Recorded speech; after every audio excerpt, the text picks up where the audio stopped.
Hi friends, ఏం చేస్తున్నారు? బాగున్నారా? ఇదైతే వినాయక చవితికి తీసిన వీడియో అండి. ఇలాగ ఒంగోలు పిల్ల ఛానల్ సపోర్ట్ చేస్తానండి. మేము కొన్న కాయలైతే ఈ దానిమ్మకాయలు, బత్తాకాయలు, కమలాలు, ఇంకా మొక్కజొన్నలు, దాంట్లో చిన్న చిన్నవి ఉన్నాయండి. సీతాఫలం కాయలు ఇంకా చాలా ఉన్నాయండి. కొన్ని తిన్నాక తీసిన వీడియోస్ అండి ఇవి. అందువల్ల మీకు చూపించలేకపోయాను మొత్తం. ఇదైతే కుడుములకు అయితే కలుపుతున్నా అండి. కుడుములకి వండ్రాళ్ళకి పిండి గట్టిగా కలుపుతున్నాను. అలాగే పాల తాలికలకు కూడా కలిపాను, కాకపోతే అది వీడియో చేయించలేదండి. అన్నీ వీడియో తీయడానికి కుదరలేదు ఆ రోజు, నాకు టైం సరిపోదు కదా. అంతగాని చేశాక మీకు చూపిస్తున్నాను. కుడుములో వండాలండి.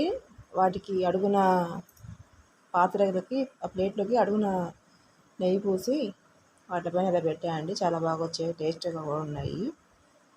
ఆ తర్వాత గారెలకి వేసానండి. దేవుడికి ముందు ఒక 5 గారెలు వేసి పక్కన పెట్టాను, పూజకి లేట్ అవుతుందని.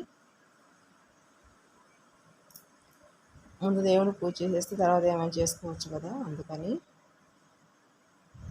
అట్లాగే పాల తాలికల పాయసం అండి, అదే వంటలు పాల తాలికలు అనమాట, బెల్లం పాయసం. అది చాలా బాగుందండి, టేస్టీగా. అట్లాగే పులిహార అండి. ఇవన్నీ వీడియో తీయడానికి కుదరలేదు చేసేటప్పుడు, అందుకని చేశాక మీకు చూపిస్తానికి ఏమేమి ప్రసాదాలని చూపిస్తున్నాను.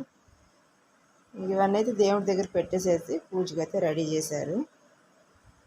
మంత్రాలు చదివారు కానండి, వాళ్ళకి కొంచెం తెలుగు రాదు, అందువల్ల ఫనీగా ఉన్నాయని వద్దు పెట్టద్దు అన్నారు. అందుకని వాయిస్ ఇస్తున్నాను. అది వింటే నవ్వుతారనమాట, అందుకని కొంచెం స్లిప్ అయి చదువుతారు, తెలుగు రాదు కదా, అందుకోసం. థ్యాంక్ యూ అండి, అందరూ సపోర్ట్ చేయండి ఒంగోలు పిల్ల ఛానల్ని. Thank you.